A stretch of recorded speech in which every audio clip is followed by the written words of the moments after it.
Okay, last हम लोगों ने होम टैब कंप्लीट डिस्कस कर लिया था। फिर हम लोगों ने cover page, blank page, page break, ये 3 कमांड्स अलग से देख ली थी। टेबल्स के ऑप्शंस को हम लोगों ने थोड़ा सा डिटेल में डिस्कस किया था। अब हम लोग आगे चलते हैं और नेक्स्ट हमारा जो टॉपिक है वो है related to pictures. Pictures insert करनी है, शेप्स इंसर्ट करनी है, स्मार्ट आर्ट इंसर्ट करना है, स्क्रीनशॉट है, ये जितनी भी आपके इलस्ट्रेशंस के सेक्शन में चीज़ें आ रही हैं ये सब बहुत सिमिलर होती हैं। पिक्चर की अगर मैं बात करूं तो अगर मुझे कोई पिक्चर इंसर्ट करनी है तो सिंपल पिक्चर्स पे क्लिक करने के बाद आपकी हार्ड ड्राइव एक्सेस करेगा।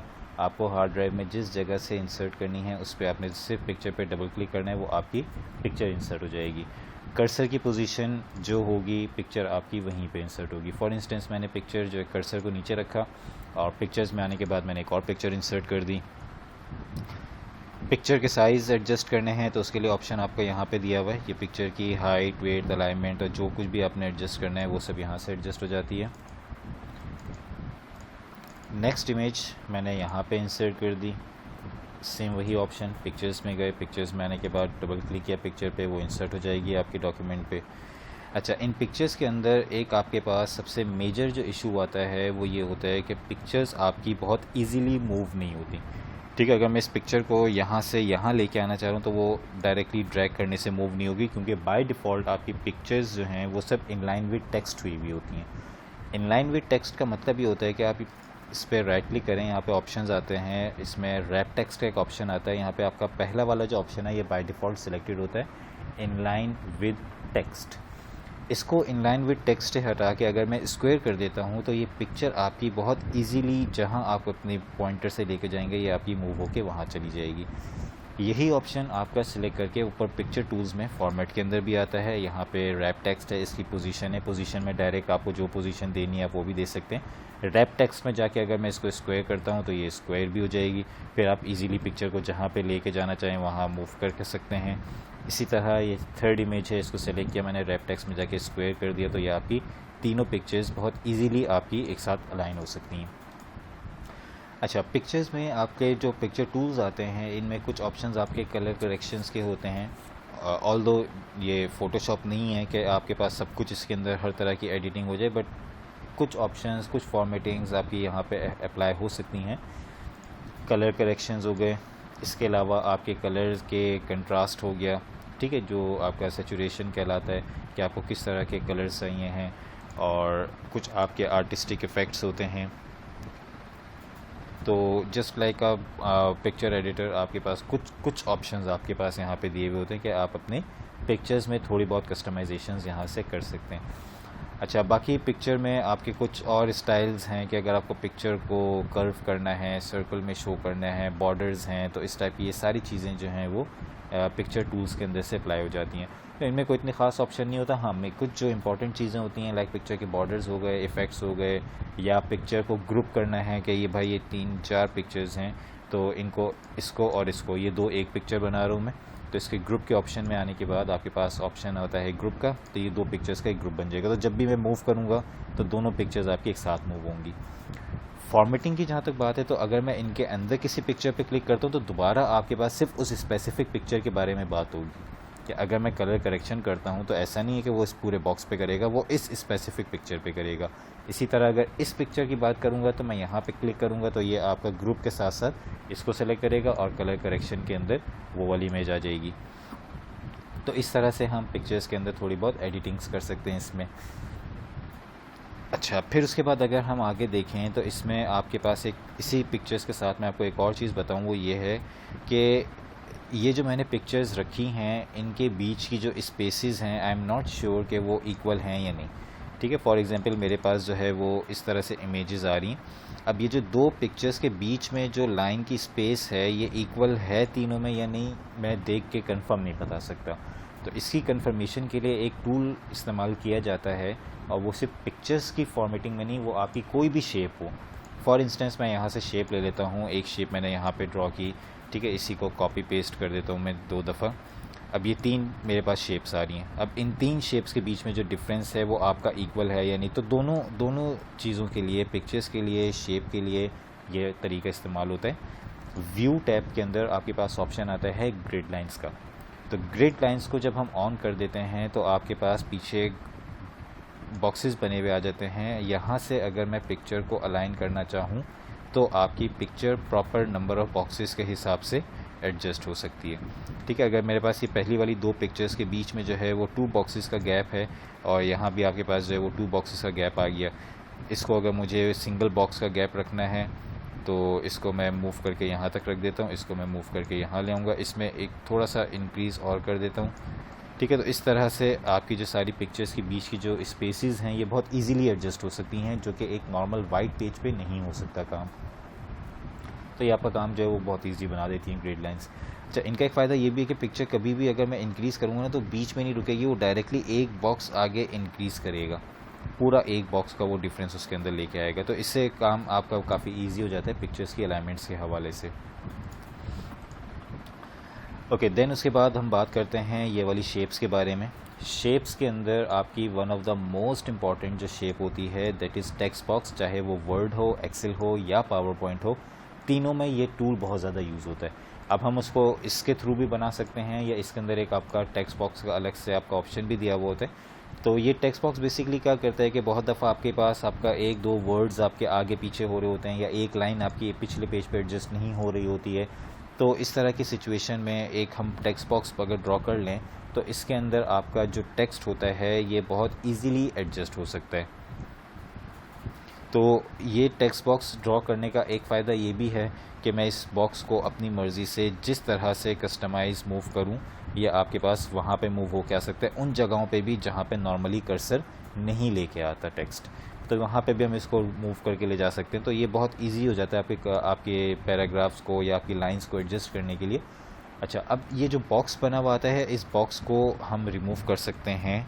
ये जो लाइंस आपकी बॉर्डर्स जो बने हुए आ रहे हैं कि ये बॉर्डर्स यहाँ पे शो ना हो, इसके लिए आपको फॉर्मेट पे जाके ऑप्शन आ रहा होता है आउटलाइंस का, आउटलाइन में जाके शो कर देते हैं नो आउटलाइन। तो आपका जो बॉक्स बना हुआ आ रहा था, ड्रॉ हुआ हुआ नज़र आ रहा था, तो इस तरह से वो आपका ड्रॉ हुआ हुआ भी नज़र नहीं आएगा और प्रिंट आउट में आपका ये टेक्स्ट आपका जिस तरह से आपको चाहिए वैसे लिखा हुआ आ जाएगा। अच्छा, इस बॉक्स में आप जितनी भी फॉर्मेटिंग्स अप्लाई करेंगे वो सिर्फ इस बॉक्स से रिलेटेड होगी। अगर मैं इसको सेंट्रलाइज़ करूँगा तो ये इस बॉक्स के हिसाब से सेंट्रलाइज़ करेगा, ना कि आपके वर्ड के पेज के। अब मैं इसको कहीं भी लेके जाऊँगा, ऑल्दो पेज के हिसाब से ये सेंट्रलाइज नहीं है, बट इस बॉक्स के हिसाब से जो टेक्स्ट लिखा हुआ है ये आपका सेंट्रलाइज लाइन है। इस तरह से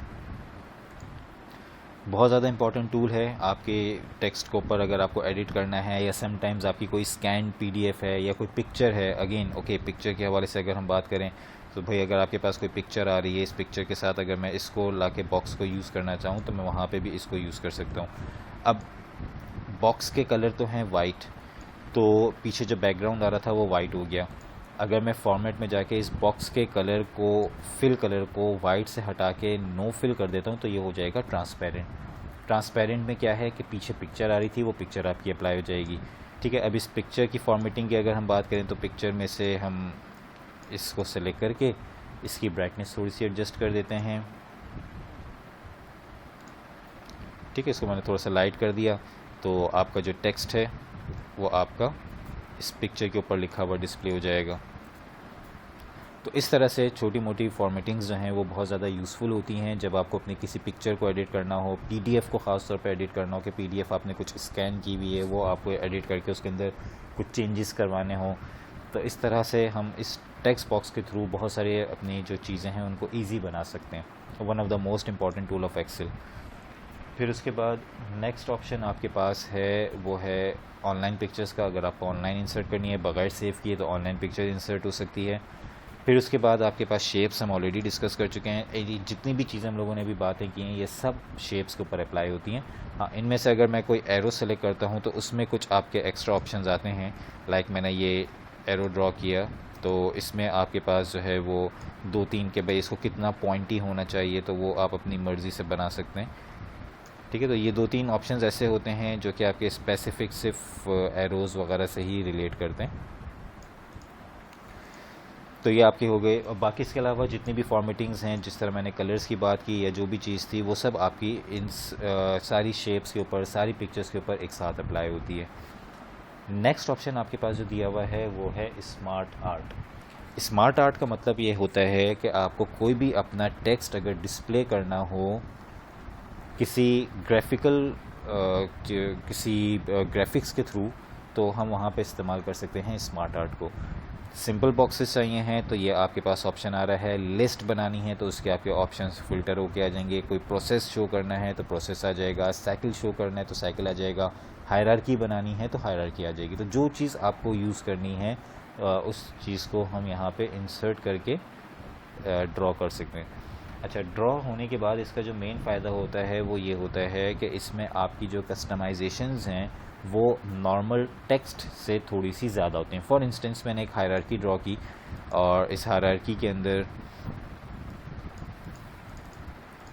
इसको मैं ले जाता हूँ नेक्स्ट पेज पे।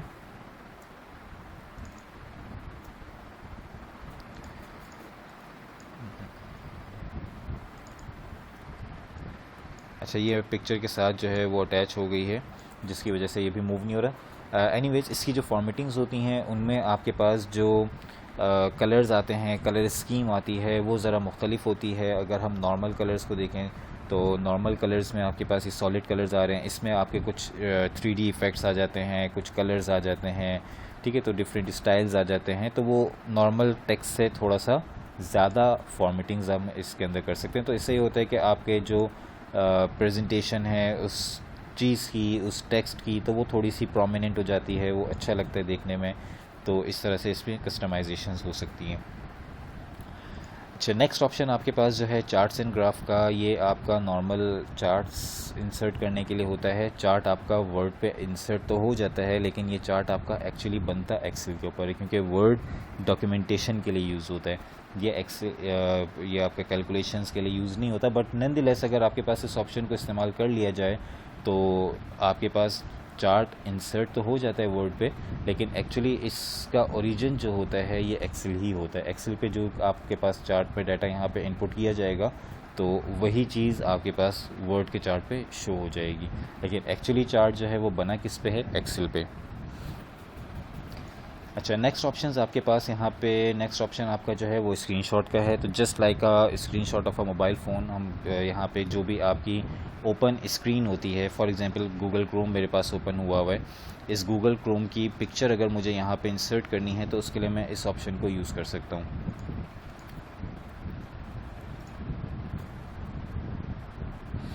ये मेरे पास एक ब्लैंक पेज है। इस ब्लैंक पेज के ऊपर अगर मुझे कोई इमेज इंसर्ट करनी है तो इसका एक ऑप्शन है कि मैं उसको सेव करूं या मैं उसको डायरेक्ट गूगल पे सर्च करूं, या अगर मुझे किसी ओपन विंडो का पूरा कंप्लीट स्क्रीनशॉट चाहिए है तो उस केस में हम यूज़ कर सकते हैं स्क्रीनशॉट के ऑप्शन को। ठीक है, स्क्रीनशॉट में आने के बाद स्क्रीन क्लिपिंग को यूज़ करें तो आपके वर्ड जो है वो मिनिमाइज़ हो जाएगा और विंडो आपकी ब्लर हो जाएगी। तो फिर उसके बाद जितना एरिया मैं सेलेक्ट करूँगा उतने की पिक्चर आप अपने डॉक्यूमेंट के ऊपर इंसर्ट कर सकते हैं। इस तरह आपको जो कस्टम साइज़ पिक्चर चाहिए होती है, लाइक आपको बुक्स बनती हैं वर्ड पे, तो बुक्स के अंदर आपको वर्ड की ही चीज़ें दिखानी है, वर्ड के ही कि इस ऊपर वाले सेक्शन का क्या नाम है, इसका क्या नाम है, तो इस तरह करके हम इसको डिफ़ाइन कर सकते हैं। तो ये हमारा जो आज का टॉपिक था इलस्ट्रेशंस वाला वो यहाँ पे कंप्लीट हो गया।